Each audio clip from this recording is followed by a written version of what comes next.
Okay, welcome to the Leaf Line podcast. This is episode 26, 27. Yeah, 26. And we're gonna start it off talking about what I'm sure everyone expected to talk about, the political climate of Bolivia in 1760. Yes. Great chapter. So to begin, Bolivia actually didn't become a country till the 1800s. So there was no political climate. Speaking of climate, we're not actually talking about that, but can we talk about the weather? Oh, we have to talk about the weather. I went to go play soccer at I saw your 4 tweet. p.m. 4 p.m. Eastern. I swear to God, I went to play soccer in shorts. It was probably a dumb idea because Yeah, it was that was a tough like choice. it was like 8 degrees. I had long pants in my bag, and then like around 4:45, we're like, okay, it is wet and cold. So we went to go play. We went to Tim's just to get a coffee, whatever, and we just chilled instead because like you can't play soccer in that weather. No, it's possible. And I'm driving. I drove home in a blizzard. I had to actually whip out the little scrubber thingy from my car. It's the worst ever. It is April 18th, man. April 18th. What the fuck? Dude, I put my little scrubber, the thing that gets the snow off your car. Yeah. I put that in the trunk, like far down in the trunk. Yeah, Didn't think I'd have to touch it ever again, and I'm pulling it out, and we're almost in May. 2 weeks till May. And this is what we get. Welcome to Canada, Evan Davis. Yes. Yes. Thank God I'm out this bitch in a few, I few wish. days. I wish. Yeah, you are one lucky individual because my It's not gonna get God. better. No, it's not. We have maybe a little tease. We might be getting some YouTube content on the big channel this week. You know, maybe some activities that we will be indulging in that are, you know what? No more spoilers. No more spoilers. Might be seeing a gold medal around here a little Could bit be a soon. gold, could be a silver, could be a bronze. You put together the Gold, pieces. bronze, maybe No, none, Jared's only going for gold. Anything else is just a throwaway. or like a sportsmanship award. I'm sure Jared racks I've those won up. one of those. The Walden two-time. Two-time WFL champion. Not to pump my own tires here. One-time Ben Fagan Commitment Award winner. So basically the meet and greets next week. Exactly. I mean, I'm pretty big time. I mean, also a two-time Walden Games champion, you know, Roll Hall in 2017, 2019. Might be my proudest sports accomplishment until the blue team does anything. Right now, I have a Walden Games championship to kind of hold my hat on a little bit. This guy's got the resume. That's amazing. That is amazing. But What do you believe if I told you my most heartbreaking sports moment ever is not the Leafs? That is Walden Games, Holland choking in the marathon in 2016. That one broke my heart. Can we get a story on that? Yeah. Okay. 30-minute, basically how the final event of Walden Games, or I'll explain what the Walden Games are. Basically, so that's the yearly like Olympics at our camp. You're on the same team every year. So like going into camp, I know every year I'm on Holland, which is the yellow team. It's Holland, Greece, Great Britain or GB, and then Japan. And Holland for years had they're like the Leafs. They had a long drought that eventually ended, but they had a long drought from 2008 until 2016. Never won a championship. And then basically in 2016, we were going for it. We were killing it. We were winning every single, we won the waterfront. We won track and field. We won everything. The final thing is the marathon where it's event after event. And it's like a big relay race until the final event is, I don't really know how I could explain this, but it's basically you have to build a fire and burn a rope. Once that rope burns, your team's flag like flies up. It's awesome. I have a million videos of it on the years we actually won it. But whatever, we had a 30-minute advantage in that event building our fire. All we needed to do is make the fire burn this rope, and then we would have essentially clinched a victory in the 2016 Walden Games. We couldn't get our fire up, and then Greece caught up to us, ended up taking over, and Greece was like garbage that year. They didn't even win it, even though they won marathon.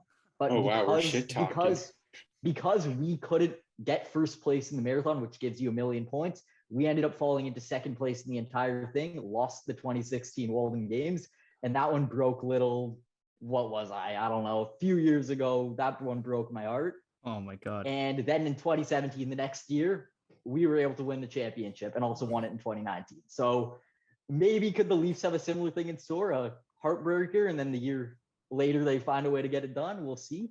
Yeah. But I mean, that's my Walden Games experience, and Leafs Line or DSN, we could have some similar, maybe not the same events, but we're going for gold this year. Going for gold. Well, stay tuned to some further information because Sure. you will be stuck on a team, and that's all I'll reveal. But Teams for speaking life. of sports, and I really don't have much of a transition into this, That but was we're a the little drag. we're the Leaf Line podcast, so let's are. talk about the Leafs, like these things that wear the black jerseys and sometimes yellow, sometimes white, sometimes green. They're all over the place, but Colorful. yeah, they are colorful, and they make me use some colorful language sometimes. There we go. There it is. Uh-oh, my mic went out. That's Oh, not fun. I still Okay, hear we're you. I back. hear you. You're good. Yeah. Oh, we're good. Okay. Yeah, you're good. Sorry, my mic was it, like flickered off for a sec. That threw me off topic. Okay, back. Leafs. Yeah. Since we last recorded, the Leafs have been 3-0. And it's nice. It's nice, but that's not what the talk of Twitter was last night. I don't know if you guys saw it. I know me and Mario Yep. touched on it a little bit.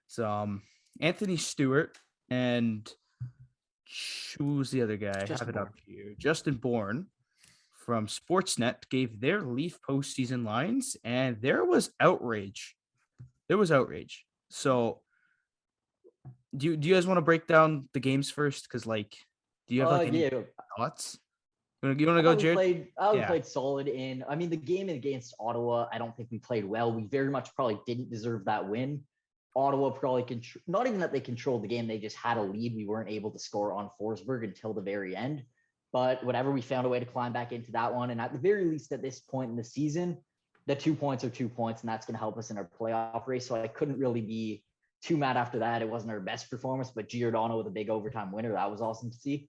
And then the Islanders game, I liked the way we played for pretty much most of the night. I mean, again, it was another kind of boring game. We weren't dominating them by any means. It was probably way closer than it should have been, but the Islanders were a team playing for their life, and we found a way to steal the 2 points again. So very much it was games where it's like whatever the storyline kind of got clouded by, ultimately we found ways to get the 2 points. Weren't Picasso's, weren't perfect games, but whatever. I'm definitely happy getting those wins as opposed to if we were to give away points like we seem to be doing to a lot of non-playoff teams. Yep. Absolutely.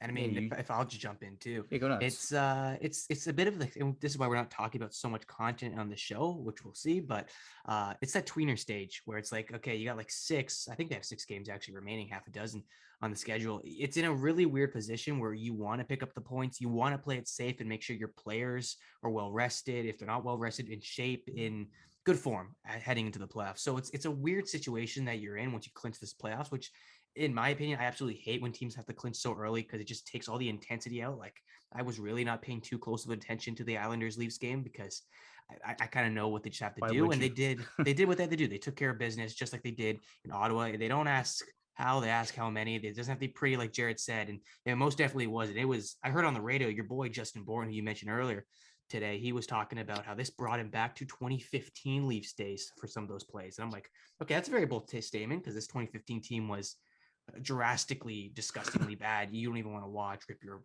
eyeballs out. But no, it was not the most entertaining hockey. It wasn't the nicest wins, but they got them, and that's all that matters.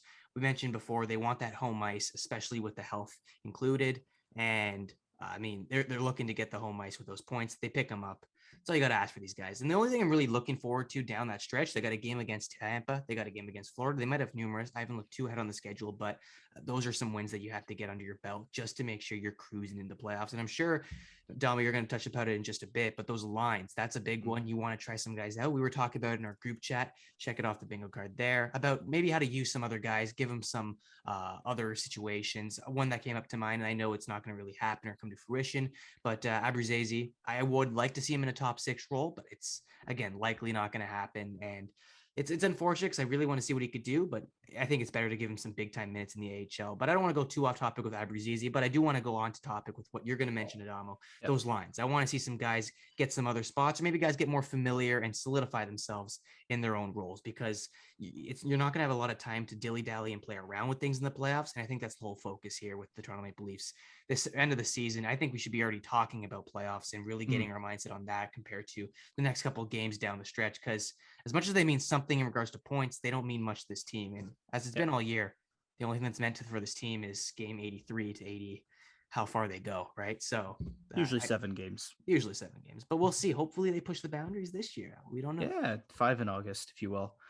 Yeah, I didn't really plan on touching too much on like the actual what the Leafs have done the last 3 games Yeah. because to be honest, they shit on Washington, and it was a wasn't big even win. so much. It wasn't even so much the Leafs playing well. The Leafs obviously played well, but the Caps, they laid a wet, stinky fart on the ice.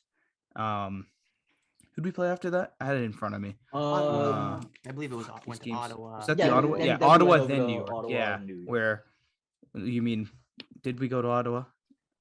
Did we really go to Ottawa? Like, was that Ottawa? Toronto 2.0. We played a game in Canada. It was a home game. Mhm. Not even Ottawa. And it's not even Ottawa. Oh Yeah, my we're god. not getting into that shit again. Yeah, when we I'm never going back there. the 45-minute Uber ride Yeah, to I'm Canada. not going back there. But I don't know, Evan. Do you have anything to say about the Leaf player? Do you want to No, I'm skirt on to the I don't know. lines? Like, the only thing I'm really curious about is what they're going to do with Aberzazy because it doesn't make sense playing him with 2 old farts. No disrespect to Spezza and Simmons, but Mhm. it's kind of disrespectful to Aberzazy. It's like if you're going to call a guy up, and it sucks because like the Leaf forward depth is actually really solid. That it's kind of when you have like an abundance of riches, and it's like you don't want to trade him, but at the same time, it's like you're not going to put him over Nylander or Right. I mean. Or even like Bunting or like I say even Engvall, man. Like the Engvall, McCabe's, those kind of guys. Those guys I don't work their know. butts off for a spot. Those guys It's are hard. locks. I mean, Those guys are Aberzazy's locks. is definitely going to have a lot more time next year, just because I don't think the Leafs are going to bring back everyone, just with the whole cap situation. Yeah. So, I mean, he'll definitely have more of an opportunity to play that third line role, which I think is really good for the Leafs. Maybe not as good for him, but you got to like take a dip in the pool for a quick second and then maybe see where it turns into. They could also trade him for like another asset. Like, I don't know, like if you're struggling with goaltending right now, especially you don't know what Campbell and Mrazek are going to do, like there's always a pot, like teams love young prospects. Yeah, And that's Todd Forsberg, fair. just throwing that out. Could Oh be man, it could be, but it's so not gonna be. I Like, know, but like, could you, like I think Forsberg's- the goaltending thoughts are like a distant memory. Or they're long gone. Like yeah. we were, wanting to make moves, and holy crap, what is going on out there? Oh my god, that's a foot of snow. Not a foot, but it's quite a bit of snow. Sorry, that distracted me. So I'm looking at the Leafs lines, or not lines. Fine. We are the Leafs line. Yeah, Look at the Leafs Leafs roster, lines. and there's gonna be an odd man out that Yep. you don't want because you're not playing 13 forwards because no way. Why would you ever do that? I think we can agree the top line is going to be the top line game one, Yeah. right? Bunting, Matthews, Marner. That is Mhm. that's a staple. Mhm. The second line and third and fourth That's is where it where it starts to all get gets heated. interesting. It starts to get very interesting because William Nylander and John Tavares. What would you guys do with those two? Where do you slot these guys in the lineup? I think you still play them together. I think they will be line mates in the playoffs. It hasn't been amazing, but they've played enough together that they have some chemistry, and they've had individual games where they've done very well together. Yeah. So I do think that will be your second line. Then you probably throw like Kerfoot on the left side of them. Yeah, Kerfoot. Okay, Kerfoot, that's eh? actually who where I was. get a little interested too. That's where I was going to ask. Okay, so I think are we all in agreement they play together? I do. Well, and most likely they will. At least you start it first game one. You do it. Yeah. If it doesn't work, then Keefe needs to make some adjustments, which Mhm. I found he didn't do well last season. Or sorry, last playoffs. Like he Yeah. didn't make adjustments when things weren't working. So Mhm. we'll tackle that if things aren't working, and then I see what changes. But as of Yeah. now, game one, in my opinion, it's obviously Bunting, Matthews, Marner. Then the second line, at least some iteration of you have Tavares and Nylander, and then person number Winger 3. there. Yeah. And so that's what I was actually getting to next. Who is person number 3? Because me and Mario were pretty torn. He actually brought up a good idea because originally I said Andre Kasha on the Mhm. left. That was my idea, That's not Really? bad. but then Back? it's not bad at all. He's going to be back. I'm Oh, hoping. he will be. I think Is so. it confirmed? I'm really skeptical. on that Actually, one. I shouldn't. I Say think that. it's a concussion. I think it's like I'm pretty sure he's out a while. I don't think there's a Is he? timeline yet. It's been very minorly reported, and I'm really surprised, true. at least in the Toronto. first update I only saw very recently. As far as I know, I think it is he's out indefinitely with like a concussion, and Yep. he's had a history of concussions. So I don't know for sure if I'd staple him back Mhm. into the lineup just yet, which is a big problem because I was very excited about I'm very seeing excited. playoff Kasha, but He- I don't know if we're actually going to get to see that. I hope everything's okay, but I don't know Yeah. if we could confirm that. Risks I'm looking up yeah, now. Like, yeah, yeah, it's he's just I. out indefinitely, not travel. Okay, yeah, interesting. So yeah, I don't know if we could even pencil him in just yet. Okay, I so hope so, but yeah, obviously concussions are serious, especially with a guy with a history. Um, you pray for him that he recovers well, but you got to move on with the team. And that number, we'll call him number 3, but second line left winger. Who do you guys put there? I got mine. It's a pretty big lock, and I really want to see it. Eli Mikheyev, man, he has Yep. proven he can play up in the lineup. He, I mean, on the third line at least, he's proven that he could drive it. And I know he's Yeah. not going to be driving lines, or should he be responsible for driving that second line? But I could love to see him with Tavares and with Nylander giving that speed element, because Tavares and what I've seen in the last couple of weeks, he does not have that jump in his step by any means. Especially the stamina, it's gone down. And I mean, there's so many reasons why it could have. Obviously, we've been living in a pandemic for the last 2 years, so that could silently play a factor in it. But regardless of where it's came from, it's there, and I think it can need a boost. And I think Mikheyev's going to be the one that maybe provides it. And he's got the goal scoring touch. He's showing what we saw signs of before that freaky wrist injury against the Devils in 2019, if I'm not mistaken. Yeah. Yeah. before And that's the exactly. pandemic. And that's when he was in his Ilya Mikheyev-esque element, the guy who was doing just about everything and was the definition of Toronto Maple Leafs depth. He doesn't have to be the depth piece anymore. He could be the second line. And I mean, regardless of what you consider depth, I consider depth anything 3 or line 3 or 4, but I think he could play in a top 6 role and absolutely succeed in it. I think for me, at least, he's a lock for the top 6, especially that second line. And I mean, you could play well with a lot of guys. I'm sure you guys are going to talk about some other individuals in just a bit, but yeah, Mikheyev for me, put him up there. Let's see what we could do. And Jared, to your point, we could see Sheldon Keefe, and I'm hoping we see Sheldon Keefe make some minute adjustments as the playoffs roll on. Maybe this thing just blows up in their face game 1 and it's a non-factor. Okay, that's fine. Tweak it. But as we're talking right now, and I'm sure this is the whole idea behind it, game 1 lineup, who we're going to throw out, I'm throwing Mikheyev on the second line. I don't hate it at all. Honestly, that actually may change my mind. I think that may be who you put there because he has the speed, and I really like the fact you brought up that with a slow player like Tavares, you counter that by putting a super speedy forward who, at least as of now, he's had the history and reputation of not being able to finish. But right now, the way he's finishing, I think you throw him Nylander passing the puck and skating amazing offensively. Yeah. Tavares in the middle, a little bit slow, but he's a smarter IQ player. And then a speedy guy like Mikheyev on the other side of him. I think that has the potential to be a very strong line that could produce offense, but as well, I mean, I like Tavares, even though he's not all the time very defensively responsible. I think he has it in him to be a smart forward who I think that could be a very good line in the playoffs. Now, actually, what Evan? Evan, what do you think? Who do you think should be that 2LW? Oh, God, I don't know. Like, I kind of like Ilya Mikheyev. I think he's just like a gives no fucks kind of guy. Just will do whatever it takes to help the team win. And he is faster than McDavid, so that's a bonus. That's a bonus there. But I think when you have a guy like when you have 2 guys like Tavares and Nylander, you kind of don't have a pass first kind of guy. So it is kind of hard to play those 2 together because both of those guys kind of rely on their teammates in order to find them the open space. But I mean, William Nylander the last couple of weeks has been really good at just like getting into the crease and like, getting those garbage goals, as we like to call them, which I think is very encouraging. It's just the fact that like he's willing to, maybe risk his body just to at least get an offensive chance, and more times than not, it's going in the back of the net. But I mean, even Pierre Engvall has been pretty solid for them. I'm not really confident with him in a playoff setting, putting him in a top 6 role because he just hasn't really been used to that. I think he's more fit for the bottom 6. I think, if anything, I think Ilya Mikheyev I would take over him. it depends if Andre Kosh is back, but yeah, I would roll with that. I keep the first line intact, maybe move Mikheyev up, because you're not Sheldon Keefe better not put an Elander on the third frickin' line in the playoffs. Like, that's just going to be an absolute joke. And I mean, I wanted to ask you guys about the Nylander situation, just because we've seen him on the third line. We've seen him actually very weirdly. I didn't think he would do anything with it, but he somewhat succeeded a little bit. He was getting his goal scoring touch a little bit the last couple of weeks. So, I mean, if that's a little change that Sheldon Keefe has to make either mid-game, maybe you don't start him out there, but I don't know. It's whatever gets your guys going, right? And it doesn't matter where, like Michael Bunty could play fourth line minutes. I don't care.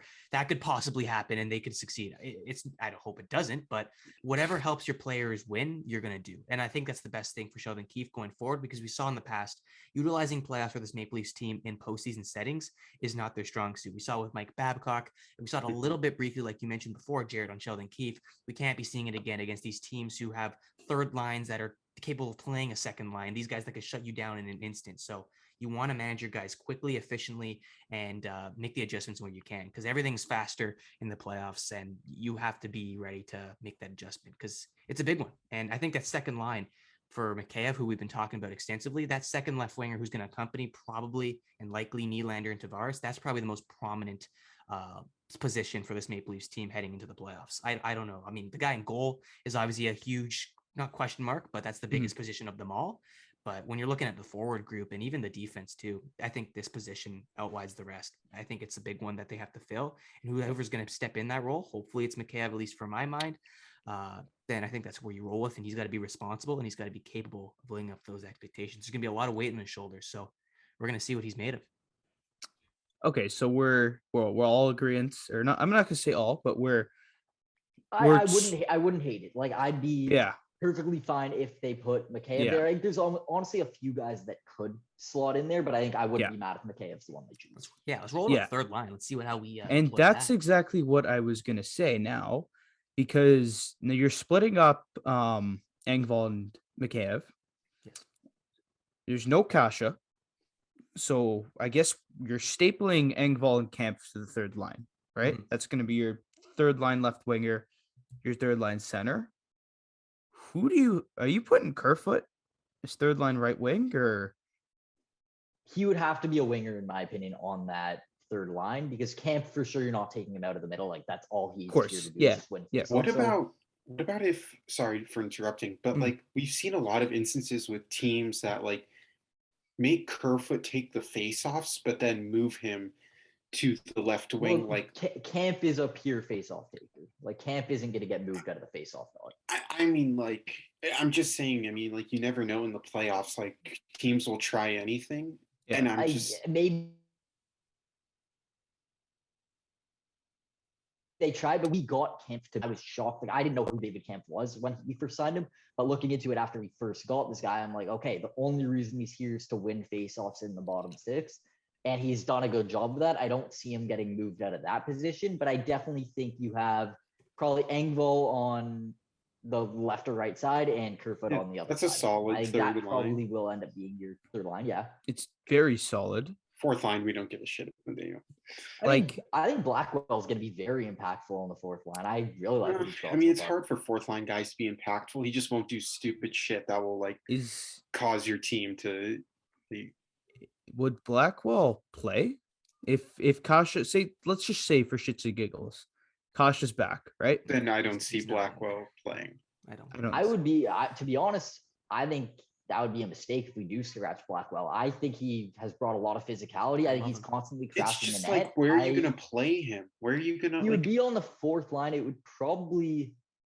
Because let's be real. The question is, are you scratching like Spezza or Simmons? But I think I wouldn't scratch Simmons because like you just need like like the Leafs don't have size. No, I agree with you. You do need a fighter. The Leafs don't have. It's not the fighter. The Leafs don't have size. Besides, like, I mean, obviously the big Russian bear, but like other than Lyubushkin, really, like no one else on that team can hit besides Simmons. Like I think you have to keep him on the fourth line and then maybe just rotate him and Clifford, because Clifford has a ton of playoff experience as well as Simmons. So like I definitely think one of them is just going to like continue flip-flopping games. I I think they only brought Blackwell because of just like depth to have, because you can never have enough of it. Yeah. I don't see, maybe you put him in a game or there, but like as a solid like fourth liner, like I don't see him playing every game. So what I actually kind of want to see them experiment with is Blackwell as third line right winger. Because we've only ever seen Blackwell play fourth line minutes, right? Like he's only ever been No, I with mean, at least with Toronto. yeah, and that's what I Yeah. mean. Like Oh, we I'm haven't sorry. seen I'm him. sorry. I thought you meant Yeah, like yeah. in You know, general. I know in the We body we like haven't. we haven't. Like Okay, we've seen him sorry. play I thought you meant like 8 minutes a generality. night. Yeah. And that's what I'm saying. He can play in that third line, and I think that's something I want to see these next couple games. And if it works out, beautiful. Your third line is Engvall, Kampf, Blackwell, and then your fourth line, who gets like Clifford, I don't want to hear. Spezza, Kerfoot. I don't Kerfoot's want to in. hear on this podcast that's Jason Spezza scratched. I don't want to hear that. Spezza Right. probably is your fourth line center. Come on. The question He's mark gotta for be me is in more there. the wingers. It's What is- who the wingers are going to be. What has Jason Spezza done to warrant a spot in the lineup? Recently, nothing, to be honest. But Yeah. Who dropped feel the like gloves against the Columbus Cha- Blue Jackets to spark a massive Oh my comeback? God, The you know most what, massive Mateo, comeback. It's Mario. And Just watch it on your leaves- phone. in Leafs history. Who is the guy who actually scored a couple goals last postseason where no one expected or needed him to score goals? Jason Spezza. He's just the guy who gets stuff done. I can't Fires up see the him team. getting. I can't see him getting scratched. And I mean, obviously, it's going to hurt the morale a little bit for myself, but I Do don't you know. guys want to guess how many points he has in his last 20? No, I know probably the stats are ugly. The one stats are ugly. year. Like, Yeah, I know. Do it. I know. Two. I get a trivia point. I know. That counts. no, you don't. 2. He has Shut 2 up. assists. He's 2 assists. I get a point. I don't Like- He know, man. hasn't done Playoffs are anything, different, but man. we When know he the shows playoffs. up. We know Spezza will be a factor in the playoffs. I feel like you have to have him. How I wanna hear your thoughts on it, though. No, Like- Oh, guys. okay. Wait. What do you define as Previous factor? I mean, he was our leading scorer last. I mean, that's not something to really because gloat about. Because of Game 7, Nylander took over. But in general, I think Spezza was number 2 in scoring on our team. Okay, but you guys remember last year's regular season? He was actually impactful. Yeah. This year, he's not. He's a non-factor. He hasn't done anything to warrant a spot, guys. I think, and like, I think I brought up the stat too. Like, he has more points in losses than he's like a factor when they lose, but then like non-existent when they win. And Well, they in do a fairness, lot of we winning. don't when we're winning, which again we have done a lot this season. It'll be because Marner and Matthews step up, which obviously they didn't do last year. But if those players are doing their part, then we don't need Spezza to be the productive player, but he could be a very solid fourth line. I mean, I definitely wouldn't make him like a permanent like role. Like, I definitely wouldn't give him like a permanent role in the lineup, but like, I don't know. Guys, I don't it's think tough because the question is who is our fourth line, and I am having trouble making. I mean, it doesn't matter really. Like, I'm gonna I be mean, honest. It does though. Like It no, kind of feel like does. I mean, they'll a throw team that out wins the cup needs to they'll throw out a combination of oh my Clifford, God, what's his name's Simmons. Blackwell, Clifford, Simmons, Spezza. I mean, like, they'll throw out whatever. The thing is, who of those are capable of taking faceoffs? Really, it's Spezza's the answer. Yeah, and it is. So then does that mean then you scratch Engvall? I'm not Engvall. Or Why the fuck do I scratch keep Clifford- saying Scratch Engvall? Clifford, I'd probably say. Like, But Well- I kind of liked having Simmons and Clifford in the lineup. As much as I don't think Clifford's very good. Yeah, if you want to talk about a non-factor, look no further than Kyle Clifford? Kyle Clifford probably has more points in his last 20 than Spezza. Well, no, I'm just saying, like, it's just at least the games I've seen him, he's kind of just like skating around. He's He'll honestly, his job is to hit. And his No, job that's- is to hit. And Yeah, I'd rather if you're gonna Look, be you're- useless, I'd rather you be useless and hit other players than just kind of do nothing like Spezza I is. definitely think the fourth line, though, is predicated on who they play in the first round. I think if they play Mhm. Tampa, I would not have both Clifford and Simmons. If they play Boston, I would definitely have I both agree with that, Clifford and actually. Simmons. That's a good point. Because, Yeah, like, a physical series, 100%. yeah, You need to get your when you're big boys playing out against there. Tampa, it's like, dude, fuck if you can hit or not. If you could get the puck in, which is already hard to get the puck behind Vasilevsky, but if you can at least give me a 5% chance, I would do it. It's all based on matchups. Like that's what it. And even if they, I think that's really it. It's really Boston or Tampa that they're playing. So it just depends on which. It's most likely going to be Tampa. Unless we go on an absolute we lose No one's everything catching Florida. in those two. No, I mean, no one's catching Florida. That's why I'm saying it would have to be Boston and Tampa overtaking us. We fall into a wild card and then play like Carolina. But knock on wood, we might end up playing the Rangers, guys. Rangers may take over Carolina. Carolina's won only 4 of their last 10. Yeah, Carolina's been. And Freddie just went down with an injury the day I made a bet on Carolina. That's actually so fun. Oh my God, they're actually tied. Yeah, both 76 games, both 104 points. Yeah, look out. Yeah, it really isn't solidified. Obviously, it looks like we're gonna play because I don't see 2 teams overtaking us. That is a tough ask, but it's definitely not impossible. There's especially enough time left. Boston. I don't think.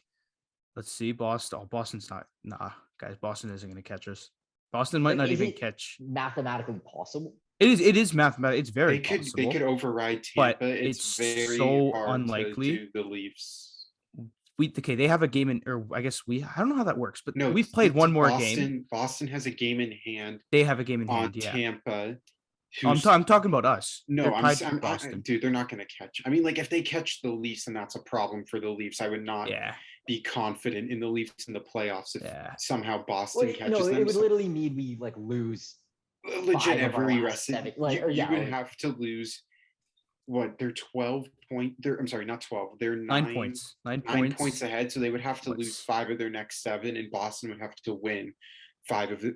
Would have to win 6 of their next. It's not happening. It's not. Or 6 of 8. 6 of 8. Likely won't happen yet. But that's the only way we don't play one of Boston or Tampa. It would be if those 2 overtake us. It's just all based on matchups, and obviously, just with how tight it is, we can't predict it. But I mean, I think you can assume it's going to be Tampa. I think it's fair. It would be ridiculous if we don't play one of Boston or Tampa. It would be because I'm saying Tampa. I don't think it's going to be Boston. Okay, then I don't think it'll be Boston. If it is that, then I definitely. They're 3 points apart. That one, I still think anything can happen. Yeah, but you win 2 of your next. I think Tampa is probably going to want to turn it on, and I'm sure. And I'm sure they're looking up and down the lineup and going, "I'd rather play the Leafs than Carolina." You put yourself in their shoes. Fair. Would you rather play the notorious playoff chokers or the Carolina Hurricanes? So back to that 4th line. I like that point that you made, that it is based off of matchups, but it's also kind of current form. And Spets has given us no reason to believe he should be in the day 1 lineup. Yeah, I mean, it just depends, because also Boston's a really good face-off team. It's literally all predicated on who the hell the Leafs are playing. I mean, even if it's Tampa, my one issue is that Tampa's so young. Although that they have guys that are older, like Stamkos, Kaloran, I mean, their bottom 6 is Nick Paul's, I think, in his early, mid-20s. You have Brandon Hagel, who's 23. It's a matter of if a guy like Spezza and Simmons and Clifford can even just keep up with them physically. Yeah. Okay, I want to hear your guys' bottom 9s. Okay, yeah. Bottom 9s? What? Yeah, that's what I mean. Not the first. Not the first line. That's what I mean. Line 2, 3, and 4. Yeah, because of what? I wanna make a graphic. So I'm gonna go back and watch this. This is what we've just been debating for the last. No. I want each of you. We've all been kind of agreeing. I want you to read out your. Dude, I didn't study. No, it's simple. It's very simple. That's what they all say, man. I'm not trusting you. You wanna, Mario? You got it off the dome? Yeah, sure. And you want just forwards, if I'm not mistaken? You want me to give you? Yeah, just forwards. I'm gonna throw together a lineup just because Anthony Stewart and Justin Bourne. Sounds good. All right. So first line, you said untouched. We know what that is. Second line, I got Mikheyev, Nylander, Tavares. Third line, I have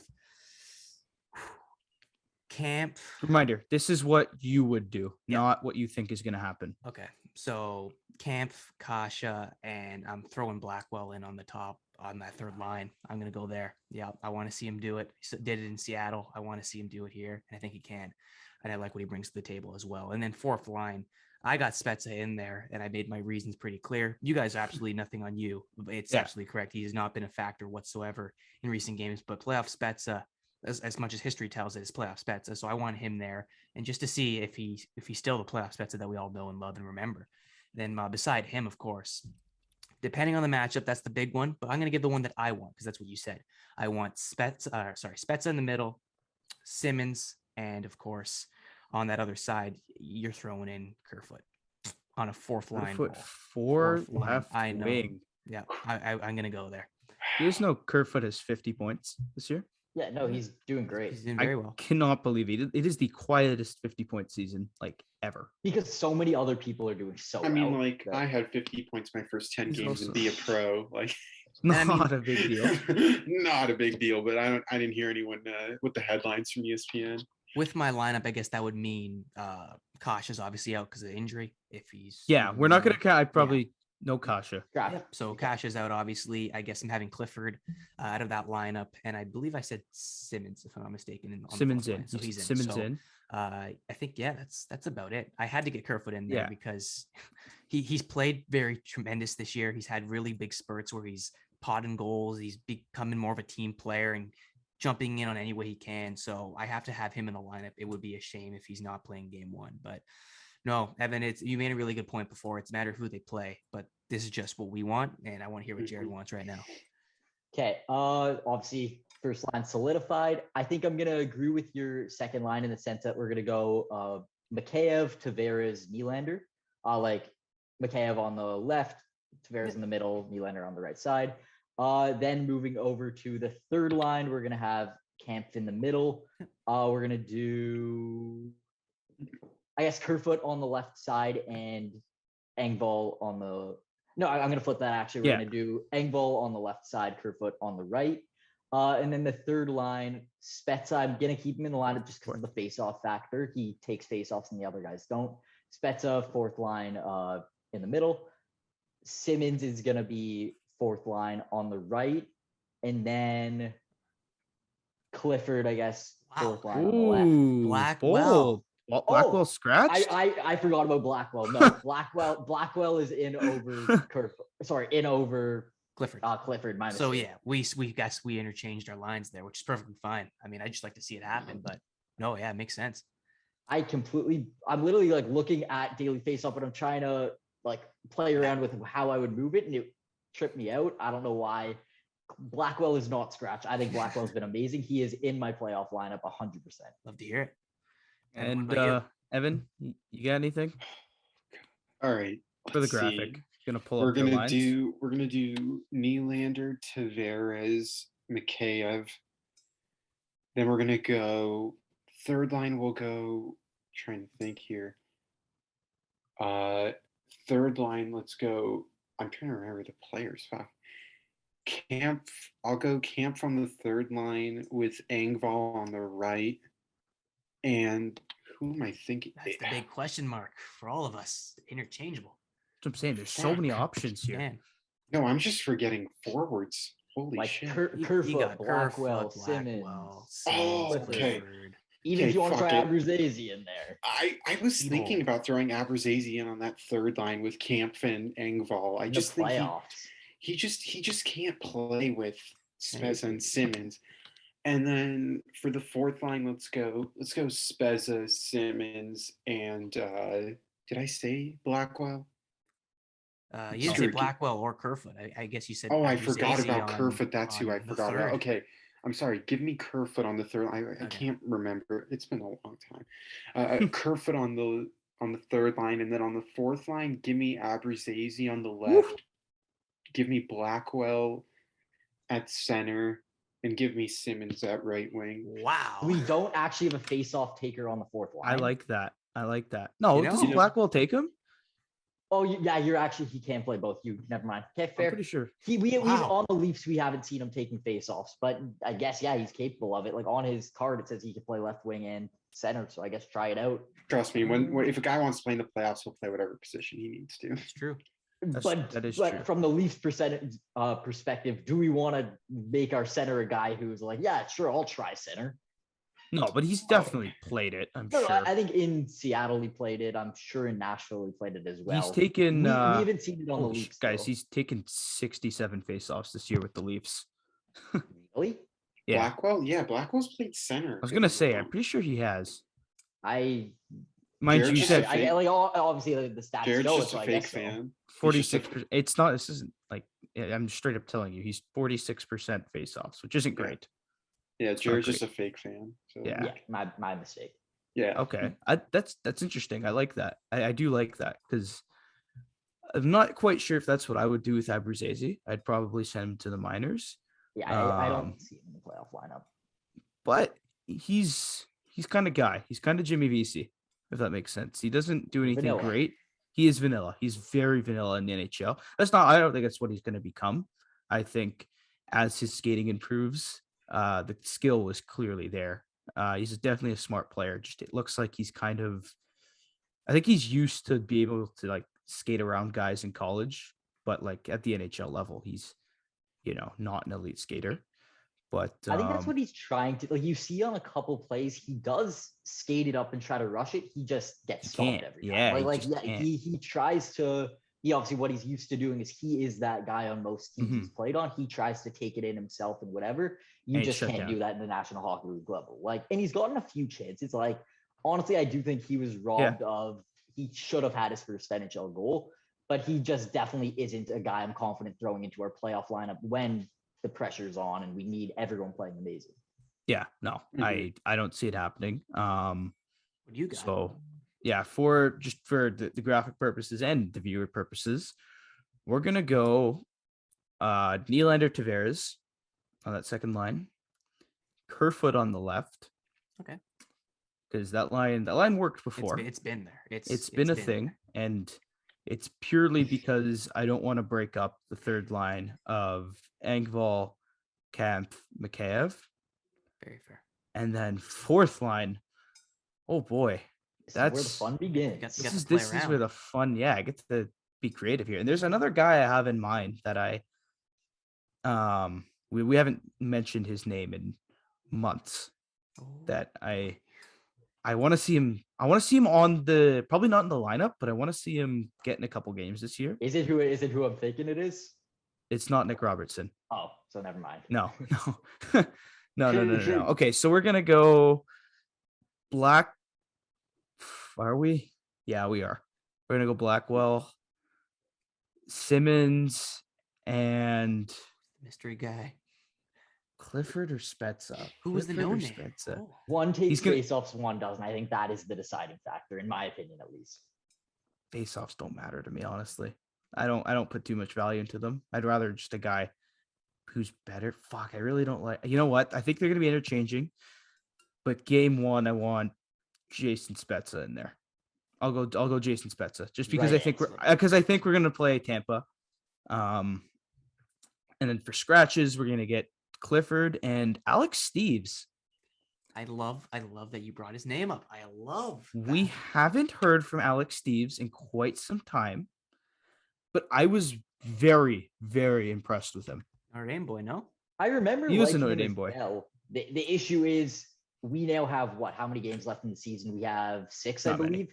believe. In 6 games, if we Uh, don't see Steve's called up and playing in a game, I don't see how all of a sudden No. game one. And of that's the why playoffs- this is my complete wild card pick. Yeah.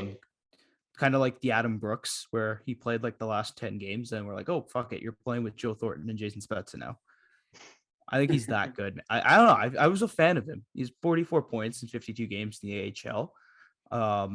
He's setting some sort of record. I forgot what it was, but I heard he was like rookie records with the Marlies or something.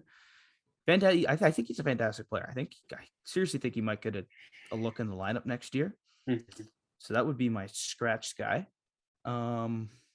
Yeah, I'll throw together a little graphic. This was inspired by Anthony Stewart and Justin Bourne's lines. I'll probably just put him in the like a phone graphic. call. Yeah, instead of actually putting them in, I'll just throw them in a graphic that you can check out on Instagram at Dynasty Sports Network. That's the at, right? That is. That's the at. Yeah, we got that one. That's the at. And on Twitter we didn't get it, but We had to work for that ad, I'm pretty Yeah. sure. I think we had to tell these guys who used to have it, yeah, delete your account, man. We're moving in. This is the real deal. Yeah, that's us. That's us. So For those yep, guys. check out for that graphic. Follow us on Instagram there. Go look at work over there. Mid-pod plug. Fight Love me. to This see is it. our Love to podcast. see it. Let's make another sharp right turn because the segues aren't great. Mario Russo proposed a very interesting question to us late night, couple It was a couple late night weeks one, yeah. it was a couple days ago. He said, and I truthfully didn't put much thought into it, my answer, but he said, what teams have the most pressure going into them in the playoffs? And I don't have that. I probably should have put the answers in front of me. I'm being a great host right now. But there were a couple interesting teams there. I remember the teams that I said, but I'm the host today, so I'm gonna let you guys go. I'm going back first. and looking at what I said. Yeah, Okay, I'm I'll actually go- scrolling up now. Evan, do I'll- you wanna? Yeah, I'll go off of it because I don't remember responding to it, but There you go. Yeah, here you go. Yeah, It's he's a too- raw he's too big answer. time for us. I mean, I'll definitely Showtime. He doesn't answer us. Sorry. I think it's pretty obvious that the two with the most pressure are definitely Colorado and Florida. You know, a lot of, it's just the huge regular season success Yeah, and That's there's true. that question of, oh, did these teams like peak too early? If you know what I mean, like did they build up the confidence way too early? I mean, obviously, Florida is bound to break the goal scoring record. I just saw this stat today that they have not been shut out yet this season. I'm going to knock on wood that I'm not the curse, but someone did a breakdown of the amount of goals that they scored and the amount of times that they've scored it. Guys, they've scored 9 goals like 4 times this season. It's ridiculous. They've scored Love doing that in 4 the goals. playoffs. 4 goals 16 times. I mean, like this team they live to score. Obviously, the defense is a little bit of a average, maybe even sub-average, but when you're scoring that much, it kind of reminds me of like NBA players who are just offensively gifted, and it kind of overtakes their lack of defense. But it's like what they can provide for you is still good enough. But I would definitely say Florida and Colorado, just given the success that they've had in the regular season. I mean, obviously the Leafs are in there just because hasn't happened in a while. So, and we're always hearing about the regular season success, especially with Matthews, which is obviously Franchise record. totally warranted franchise record now, 50 wins. So if that chip was already huge, it just got bigger, just given their success. I look at a team like St. Louis too, who also, like, I'm not gonna lie, guys. I haven't really been impressed with Jordan Binnington ever since he won the Stanley Cup. I definitely think that, like, ever since he got that new contract, like, he's been so up and down, whether it was when he was with that tandem with Brian Elliott, when he was on the 2-year deal, and now that he got paid 6 years, like, everyone's forgetting that Ville Husso's a UFA this year, and Jordan Binnington has kind of just been getting, scratch, not really playing. And like, I don't want to say that he's overrated, but like he's definitely taken a dip in the elite status of goaltenders. Everyone's talking about him, but for the wrong reasons. And I don't even know who you go into game 1 with, because right now, if I'm St. Louis, I would take Ville Husso easily game 1, which is an issue considering that Binnington's locked up for so much and so much term that, like, I don't know what you do with Husso, because Husso's probably going to get a starting job somewhere, even if it's a shithole, like just at least to get a starting job. And other than that, I think those are kind of my teams that are vying for it. I don't really think there's a lot of pressure on Calgary, just given that they were kind of a sleeper team that no one really expected to have. They're playing with house money right now. Everything's a bonus. I think they're playing, in my opinion, I think they're playing with house money. If they don't get to the Western Conference Finals and give us that matchup of Colorado and Calgary that we so deeply want to see, it will be a disappointment. But at the end of the day, I think Daryl Sutter will still be up for the Jack Adams. For sure. I think Johnny Gaudreau will definitely get Hart votes. I mean, you got to look at even just, I don't know what the goaltending stats are like, but I mean, Markstrom, 9 shutouts. Like, I mean, everyone on that team overachieved exponentially. Mm-hmm.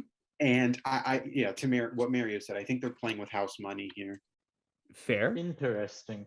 Can I give you a counterpoint on why the Calgary Flames, I actually think, have some of the most pressure. Oh, you got you their- know Jared? they got Jared, their sound best off. player. They're one of my Sound off. teams. Well, I guess I'll start with the Flames are one of my teams because I mean, in their last 8 playoff series they've played in, they only have one win that came back in 2015 where they lost in the second round. But otherwise, since 2015, they've not won a single round, and that included them winning the entire Western Conference in 2019.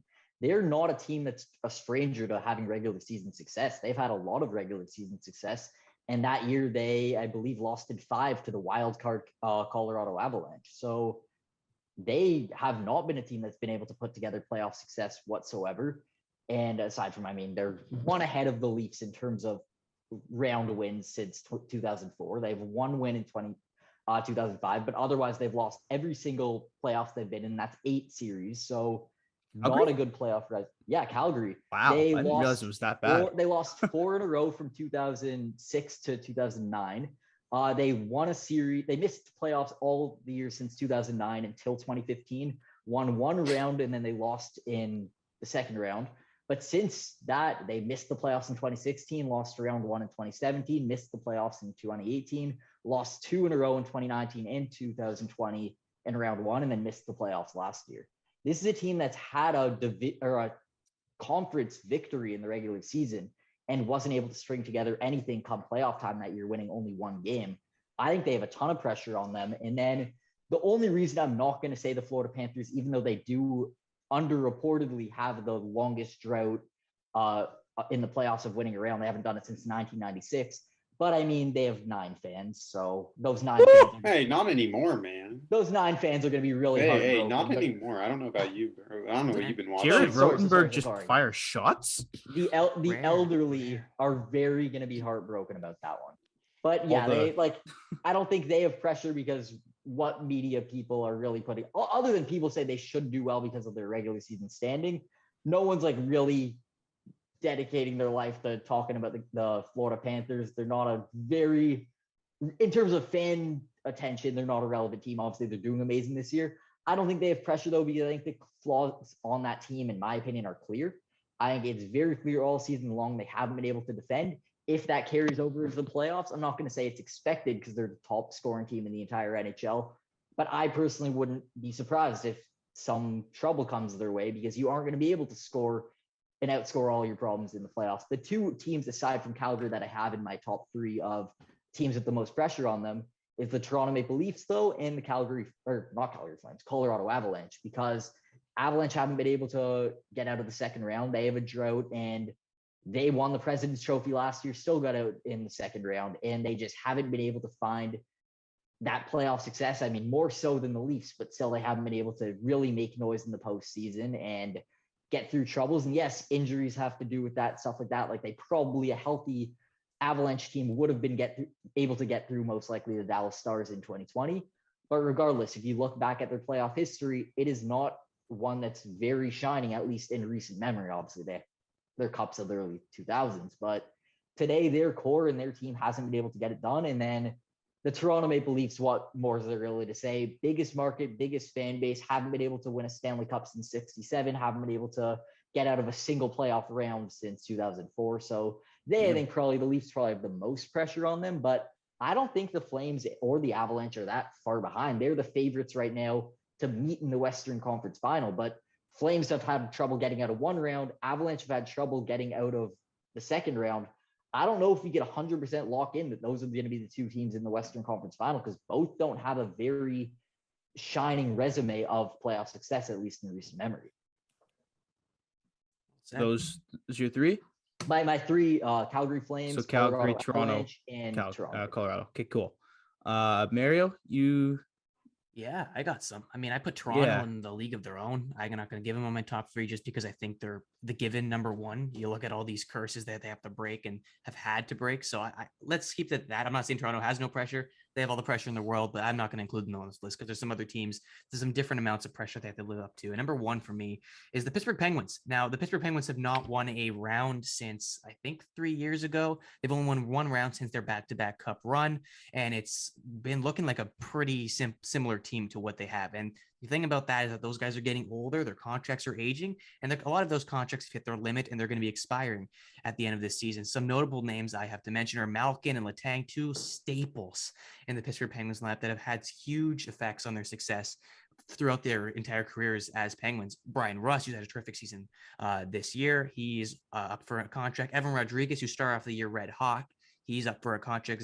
Zach Aston Reese, Chad Ruthwedel. I mean, he's just a guy on that list. But they've all been key contributors to the Penguins' run all season long, and they're going to be up for a contract at the end of this year. So, I mean, there's not too many bullets in the chamber for the Pittsburgh Penguins. I'm not going to say they're not going to make the playoffs next year. It's a given. No, anything can happen in a hockey season. We've learned that. That's how the LA Kings find themselves in a playoff spot right now. But no, it's just that they're a dominant team. They've been a dominant team. They've always been in the mix. They need that playoff success. They need a goaltender, first of all, to show up in that first round and not post an 860 save percentage and try to find their way through a playoff round. They need a lot of success from these big guys, and these big guys might not be there next year. So it's a matter of going all in now and digging your teeth into the series and this playoff series, because this could be the last time you dig in it really deep, and you're going to have a lot of big contributors leaving.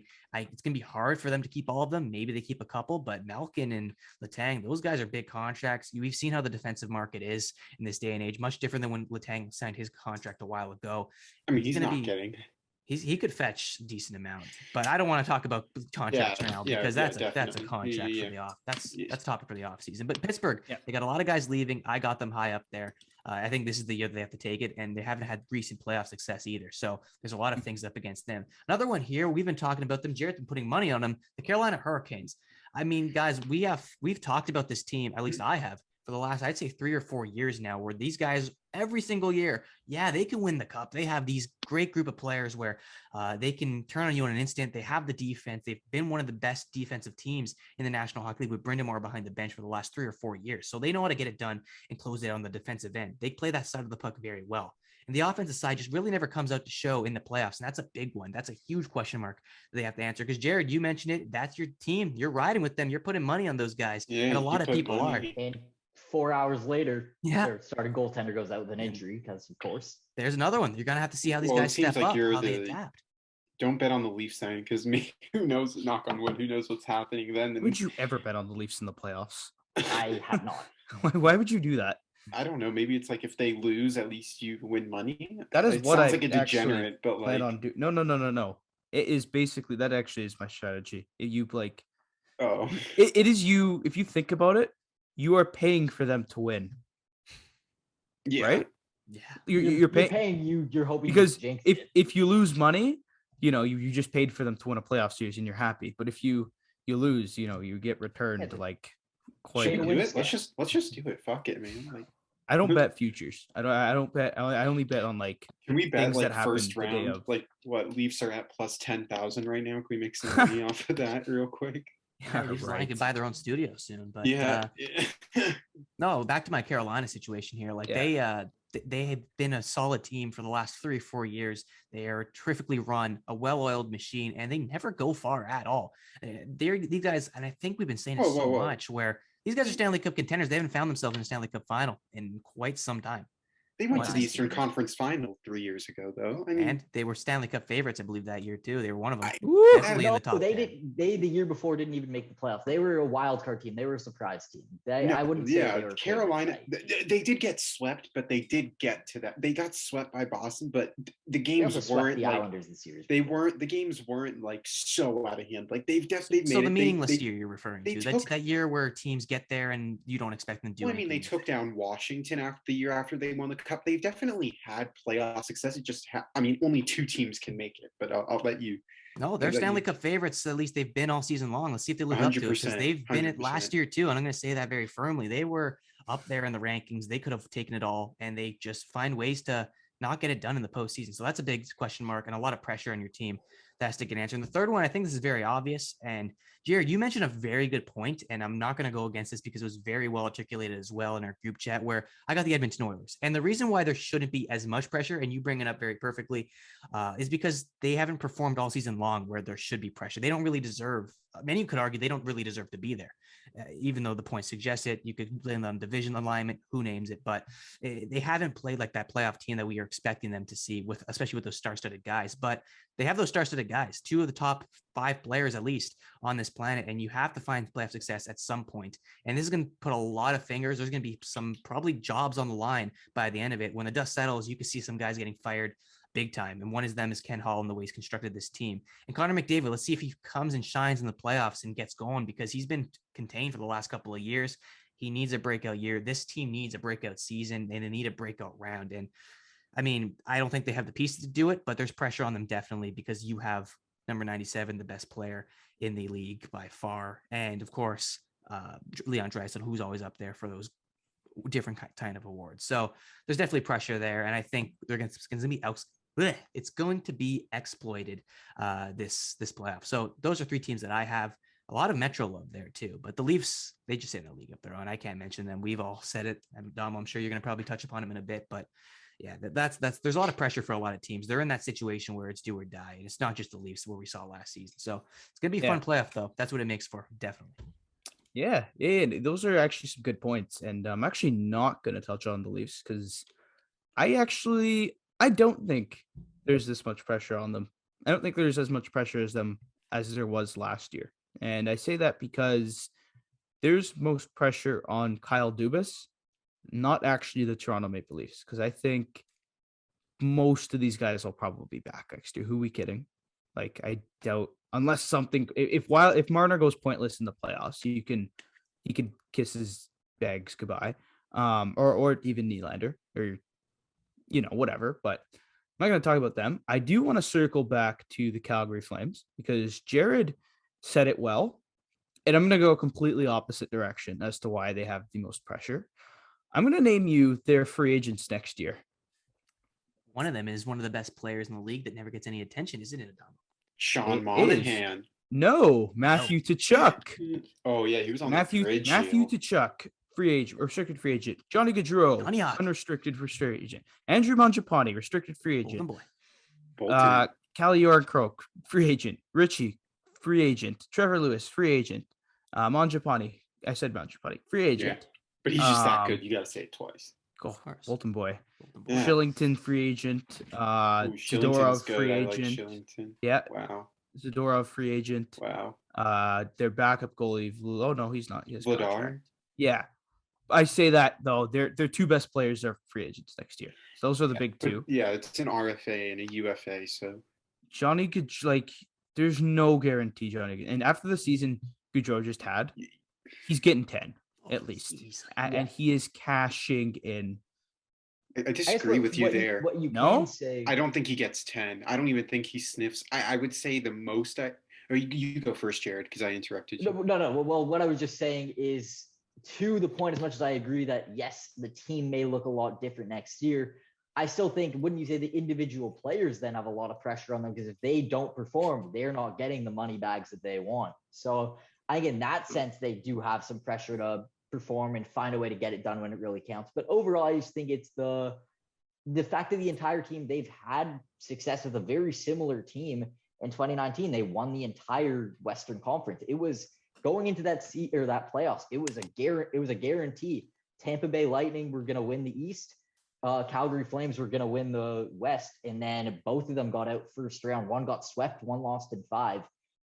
Tampa, of course, was able to figure it out after that, but Calgary still didn't even make the playoffs last year. Like, they still haven't been able to recover from that defeat. So I think they still have pressure. I didn't even realize that all of them are UFAs, but I don't know if that necessarily changes things as much as it's an argument that if they don't show up, then maybe they'll just find their way out of Calgary. But I don't think I'd use that to say they don't have pressure, because in my opinion, at least, I very much still think they do. And I think if they can't find a way to get it done in the playoffs, then you're looking at another example of a team similar to my blue and white team that can't get it done when it really counts. They have dominant regular seasons and just can't find a way. Yeah.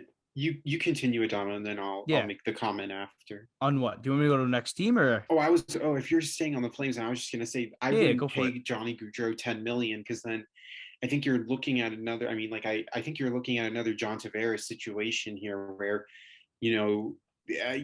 just how Tavares was an elite first line center, and that's so rare to find. Yeah. And call me crazy, I don't think Johnny Gaudreau goes back to Calgary. Like, it's just based on these contract negotiations. It usually, if Johnny Gaudreau and the Flames were committed, like as tight knit, I definitely think a contract would have been dealt with before the All-Star break. And we heard all off season, like Calgary and him were trying to talk. They didn't come to anything. They tried talking during the regular season, didn't come into anything. And usually when this trend happens, it looks very unlikely that he returns. Now, the reason why I say the whole 10 million, obviously a top left winger who's leading the league plus minus 105 points, nothing to dispute about. Am I going to get 100 points out of him the next season? And I'm not doubting his talent, but he averages about like 70 points a season, maybe 70, 75 points. He's about a point a game guy, like Yeah. an 80-point guy. Yeah, like, but on average, at least, like based on his this. career, like he's getting you, like 75, 80 points, something around that range. Is that really worth $10 million? Like, if anything, I would $8.5 million deal stretched over. Let me see how old he is. 28. Like, he's 28. Okay, so maybe an $8.5 million deal stretched over 5 years. Because usually That'd be teams nice. are not wanting to pay a 34-year-old $8.5 million. But as crazy as it sounds, 1 year less. Someone is going to, though. Like, yeah, but obviously he still has the power just to say, like, I'm not going. Like, I know I'm gonna get something else. Exactly. But I to make it short and sweet, I don't think teams want a Tavares comparison where it's like, holy crap, because not taking anything away from Tavares, but he's not what he once was. He's in that same boat as Gaudreau, where it's like, obviously the production's there, but it's not like a McDavid or Matthews who's getting like 7 points a night. And then you're like, oh, he's actually underpaid. But it's the way that the salary cap is. Yeah, that's fair. That's fair. I do think this is a conversation, I think, more for the offseason, but I have a funny 100%. feeling. I have a funny feeling Gaudreau ends up in Buffalo. That's my little take. Oh, God. It's going to be a bad team. I think it's team like Philadelphia. I think someone's going to give him like, he's going to get overpaid if he 10 and a half, 11 by 8. Oh, fuck. They're going to regret it. It's not even a like bad team's going to do it, whether it's I think it's going to be or Buffalo. Philly or... I think it's going to be Buffalo. I don't like, dude, but if I you're think he's from around there too. If you're Gaudreau, the way that you saw the fans handle Eichel, after all that, he's from New Jersey, so it's like, it's not too far. You're not far off, but like, I agree that like some bummy team, just market value wise, is going to like at least throw a bone at Gaudreau. But when you're 28, you haven't won a Stanley Cup yet. If anything, like, I'm not trying to sound like a biased person here, but even if you look at a team like LA who has money, Kopitar, Doughty are off the books. I believe next year Dustin Brown's off the books.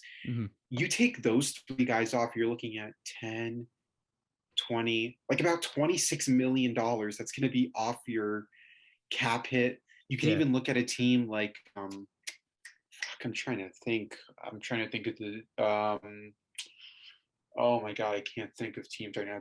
Fuck, my brain is. It's fine. Don't Don't stress it too much. But like, I think like I don't, because they're also a team that could be competitive. I do think Buffalo could be nice. It's just living there is brutal. It's kind of like it's close to where he grew up. So yeah, it has a nice small. Sometimes you don't love where you grow up, so I don't know. It's interesting to see what his market will be like. It's going to be a fun free agency. Just don't see him in Calgary. Yeah, fair. And but yeah, I think like you said, you don't see him in Calgary. There's a chance he leaves in the free agency. I think that adds pressure. I think that adds pressure to the Flames as a whole, just because they might not be back. And they're obviously, these guys are getting older too. This isn't a very young team. They don't really have any young guys coming up, hungry to play, taking these spots. So Calgary's one of them. I'm going to go Edmonton. And again, not for the reasons, who said it? Mario? Did you say Edmonton? You said Edmonton, right? I'm going to say it because I don't think he said it. McDavid's going to leave. I was this going to team- ask you that. If this does- team does falters in the McDavid- first round, I felt like you were going to go that direction. too. Here's the Save one you issue some, though is the only issue is his contract and who has Someone would this- take it on. No, I mean obviously anyone would want to. The issue is that which team can actually take it on. There's space for a guy like there's- Connor McDavid. yeah, you take I think that's one of the best contracts in the league. Even though it's super expensive, he's that good. That 12 and a half. Guy. 12 and a half is a lot. It is a lot. And he's probably not going to like Columbus or Winnipeg. He's Oh, no, probably he's going to going end to up a going to contender. like, Ooh. he's probably going to go to shit. I'll even bring up LA. No, I mean, let's like not- 12 and a half is it's steep, but it's worth it. He goes to where he wants to go. no 100%. But it's like if you're gonna match salaries, Does he have a trade clause on it? I don't know if Oh, that I would don't be know if he very does. that'd be a Probably, but to shame. get his way out of Edmonton, he'd probably waive it. yeah, he would definitely. no, I mean like teams he has. he to doesn't submit. have a no trade. It doesn't. Yeah, he doesn't. Modified or no move clause next year. So July 1st. Oh yeah, no move it clause kicks next in. year. Yep. So he it has a will no be a no move. move. Interesting that it clause. kicks in this year. Like, I guess maybe that does throw some pressure on this playoff run. If, like, as much as sure it's a clause that I'm not going to say it prevents him from moving somewhere. It changes how the trade dynamic will work because it'll have to work within a trade clause.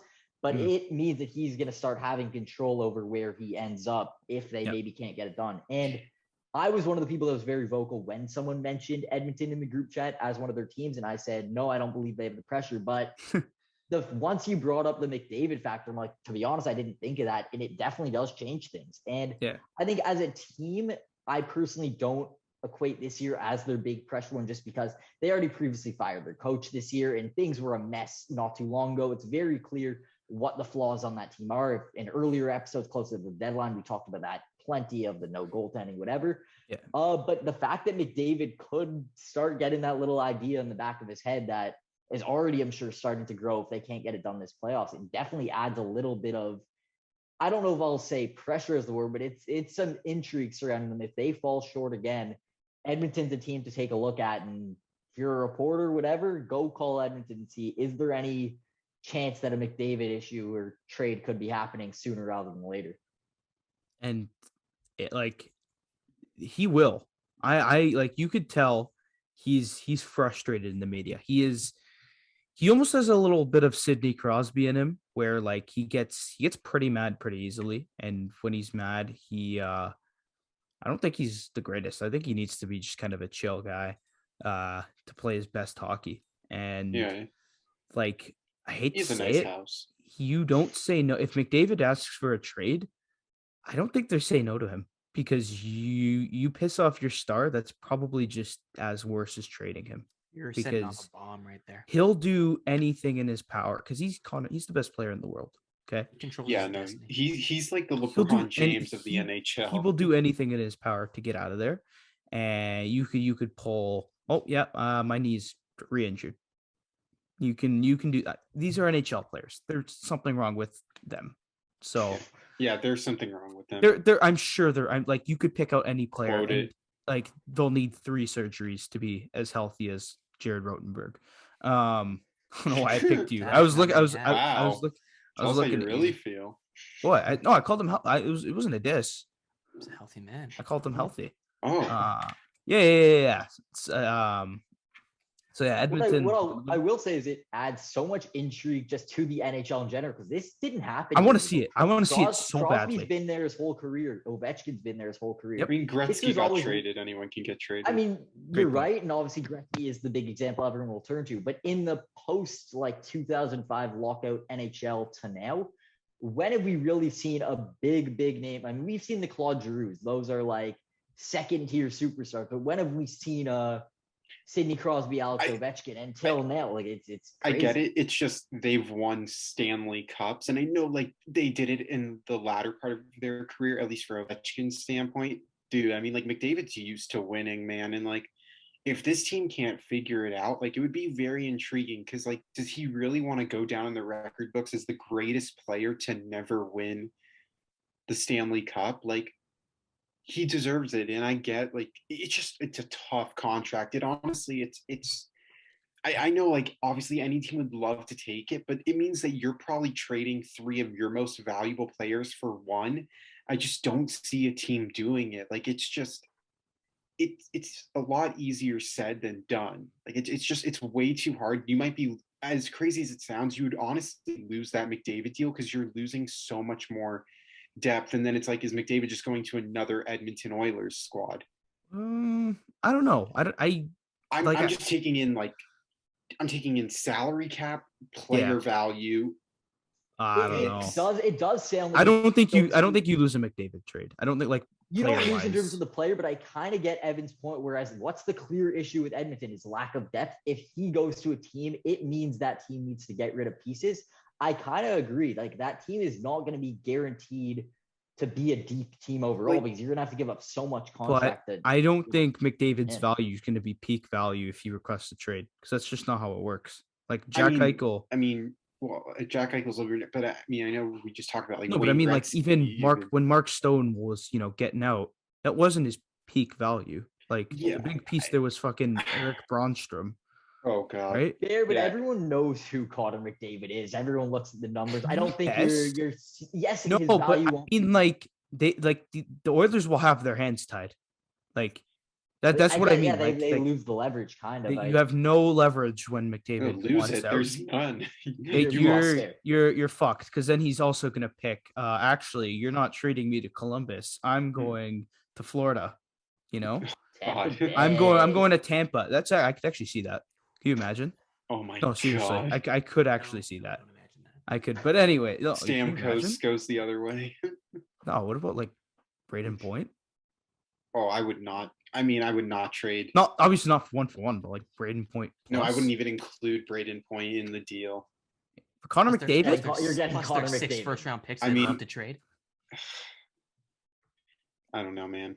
Screw them picks, but Fuck them picks. we got a little bit too in depth on this. Yeah, so I'll just borderline off-season pod right now. Yeah, we're tiptoeing. You can tell this is the dog days of the regular season. We're trying to talk about. It was. I liked it. So that's why the Edmonton Oilers might have their hands tied. Team number 3. I flip in between the Penguins and the Bruins, but I think I'm gonna go with the Penguins. I think the Bruins have a lot of pressure on them too, just because they're getting up there in age. And players fall off quickly, and that's why I'm actually going to say the same thing for the Penguins. And Mario pretty much put it well. Like, Malkin and Letang, I think one of them ends up on a different team next year. Sure. No, I think it's probably Letang, because there's been rumors of him going elsewhere for so long. And Malkin too, though. There's been a lot of time. I've heard not. I don't know if there's any, but I don't think there's any merit to the Malkin stuff, just because he's Evgeny Malkin. But he's not the player he once was. I know Leave. Yeah, no, he'll probably take his, like, the Penguins are going to overpay the shit. He's probably going to get like 9 over, like, the Ovechkin contract, something stupid that they're going to regret. How old is he now? 37. 37? No. Letang? Yeah, Letang's old. Wait, Letang? I meant Malkin. Malkin's 37 though? I think so. I thought I just had it in front of me. I thought so. Please tell me you're thinking that sounds that's bad. It sounds way too old. Sorry, 35, turning 36. I was like, where did my years go? They're turning 36 in July, so next season will be 36. Not the greatest, guys. You're signing a 36-year-old. Remember the last time the Leafs did that? Anyways, he's also been injury prone the last couple. Yes, very injury prone, and as you get up there in Crosby, age, man, are like. Yeah, so injury prone. Like, Crosby hasn't played a full season in a minute. Yeah, and they're not getting any younger. The Penguins don't have many young guys, ready to step in and take the spot. Tristan Jarry, I think this is like an underrated storyline. Is Tristan Jarry gonna go full playoff Tristan Jarry again? Oh, and give a muffin right to the almost that Ben Bishop syndrome when he was with the Lightning. You just fire it to his glove and boop, and it goes. So those are my three teams. We went long overtime with this podcast. Yeah. It's all good. Yeah, it's fine. I think Shoot the shit with the boys. yeah, we shot the shit with the boys. Did you want to do the surprise players for quick? I know we kind of went. Okay, I'll give you one quick one. One quick one each. I I'll got just mine. introduce it. You got to give me one under the radar season that a player just had. I know Evan's probably got his because he told me about it, which actually inspired this idea. I don't know if Jared and Mario have one. Oh, I do but- have one actually. well, could I give a different one too?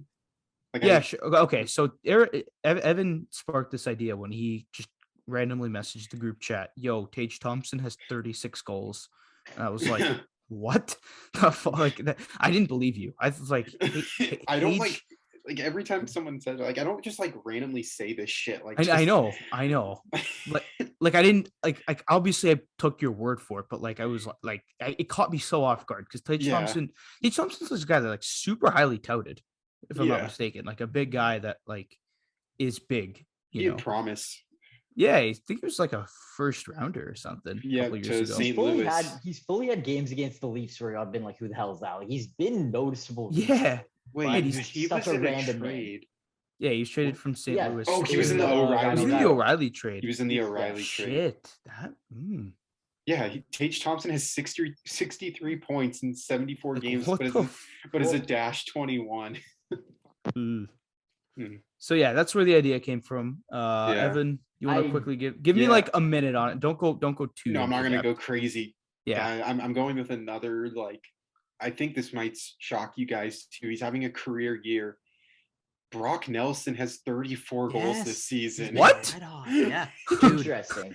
Like if you take out the last 2 weeks before that, this dude was on like the definition of a hot spree. It's Are you serious? Go He's look in at a his, like, his career last 2 high at weeks, 3 goals. weeks. He's smoked. His career high was 26. He's gotten that twice. Once in 2015. Once 2015, 2016, and then 2019, 2020. He had 26 goals.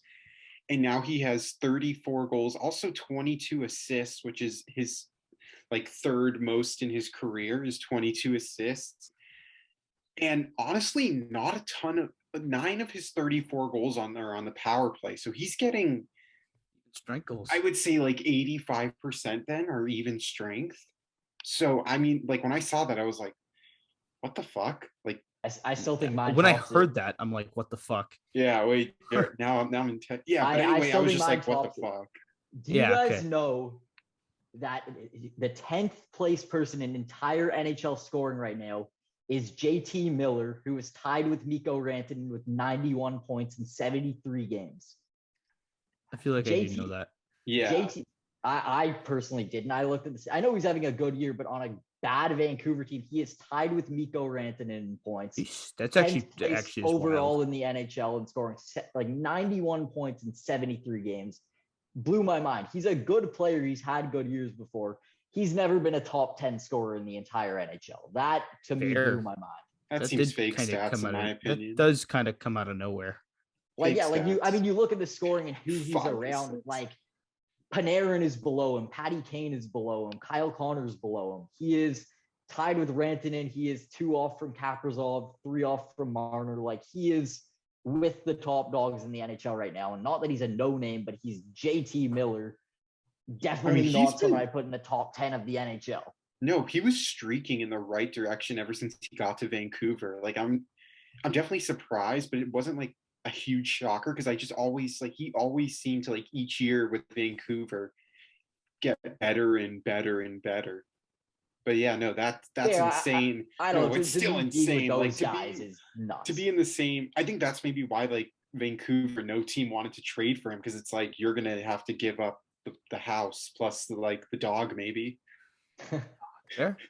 Mario, you got one? Yeah, I can tell you who's been a dog on a bone all season long. Ryan Hartman from the Minnesota Wild. This guy, I picked him up in my fantasy leagues very early, and I was very happy I did so. This guy is the heartbeat of the Minnesota Wild. Very underrated one. Obviously, got Kirill Kaprizov, but he's the one who's playing right beside him. He's the one giving him the puck, and that's all you need to do when you got a superstar like that alongside you. Now, I'm looking at his points, and the points speak for themselves. He has 60, just one shy of 60. He's probably going to hit 65 around there. He's on a hot streak right now. So 60 points. His last best career high was 31, which was set in, ironically, 2017-18 and 2016-17. So he hit those both back-to-back years. But point-wise, he's almost doubled it, and he's more than doubled it. And he's just been firing all cylinders. Came from nothing. Like, he was a bottom six guy. Goals. Yeah, he was a bottom six guy, and he's just propelled himself up in the lineup. He's probably their second best player, I'd say. Like, he is. I mean, what I will say right now, looking at Minnesota's scoring, I mean, obviously Hartman is fourth in scoring. Fiala and Zuccarello are at 74 points and 73 points respectively. Yep. I do not like Matt Zuccarello, but I have a story We about know that. this. He once shot a puck at the glass when I was holding up my Canada flag. I took some offense to that one, but he's on your he's on your hit list. yeah, Now, exactly. I'll give one more. I'm not even gonna explain it, but just for Brad, if you guys don't know, this guy's been a beast all season long. He's the future of the New Jersey Devils. You were never gonna think he was. I don't see a lot of my DSN predictions come true, but this one was one of them. I predicted he'd almost more than double his previous career high at 35, and he's at 70, and probably gonna finish 70 points in 7 games. Point per game for Jesper Bratt. I don't think anyone was seeing that from the start of the year, but just give credit to him because he's really been tearing it up for a bad New Jersey team. So yeah, he gets some love on this podcast. Do you mind if I say one more? I'm sorry. Go for it. Elias Lindholm. No That's one's talking about Elias. I don't know. People now are starting to realize that line. but like it definitely took them. It took them a while, and it's not like Elias Lindholm just woke up from a nap. Like he's definitely like, and even if he does the stuff that just doesn't show up, like the passes that he makes in order to set up guys like Gaudreau and Tkachuk. I mean, like, he's the center of that line. I mean, like he's been doing it for a while. Like it's not just this season. Like even last year too. I know it was a weird year, but it wasn't for Elias Lindholm, and it took them a while to finally realize that, like, holy crap, like he's playing number one center minutes and he's producing like at that level. Yeah, and he is, I think, the reason that as much as Gaudreau's playing amazing, Tkachuk's playing amazing, I think he is what brings that defensive. I think he's the driver. Not even that he's the driver because he's like lowest in scoring. I think he's the reason that line is as defensively responsible as it is, just being the centerman. Like I don't think a regular line of a high-flying center in the middle with Gaudreau and Tkachuk is probably not going to be as responsible as it is right now, because it's, even though those are not players you'd think of when you're thinking defense, Gaudreau and Tkachuk, because they're playing with Lindholm, have been amazing in the defensive end of the ice as much as their point scoring. Yeah, sorry, thank you. Yeah. Okay, my turn. I don't know about calling this one under the radar, but more surprising, Matt Duchene is eighth in NHL goal scoring, 39 goals. Still kicking it. Matt Duchene is having a career year. Oh, there are a few guys with a career year. So this is Matt Duchene's best year of his career. I thought his prime was well in the rearview mirror. Yeah, like Colorado days was the heyday for this kid. Goes to Ottawa, does nothing, goes to, I think. Dude, Nashville's so screwed with Forsberg and Duchene and contracts. Forsberg's also having a good season. Yes, sir. But they're so fucked. I couldn't believe it when I was going through scoring. That's actually not the guy I was going to say off the top of my head. I want to give some love to Sidney Crosby. No one is talking, like, when we think top 5 centers, are you guys thinking Sidney Crosby still? TSN's talking about it. Are you? Look, I understand. I made a center ranking. Like, was Crosby in it? Yeah, he was. Okay, yeah. Like I understand what you're saying. I'm sorry. You go, Jared. No, yeah. I was just saying points per game wise. Like he still is, I believe, 103-point pace. Yeah, like in terms of points per game, I believe the number I had was 14th in the entire NHL in terms of ranking points per game. But among centers, I believe it's like 7th or something. Like he was within the top centers in the NHL in terms of points per game, and despite being injured for a lot of the year, he's been amazing. That's what I'm saying, is the injury. Like I personally wouldn't give him top 5 because you can't really disrespect. I mean, I'm not like knocking, like definitely a top 5. I'm just saying, like in today's game, when you're looking at it, like, dude, I mean, you look at just every year he's with a new injury, and I'm not knocking his talent, but I'm just saying, like in the league right now, I wouldn't put him in the top 5. That is why he is underrated.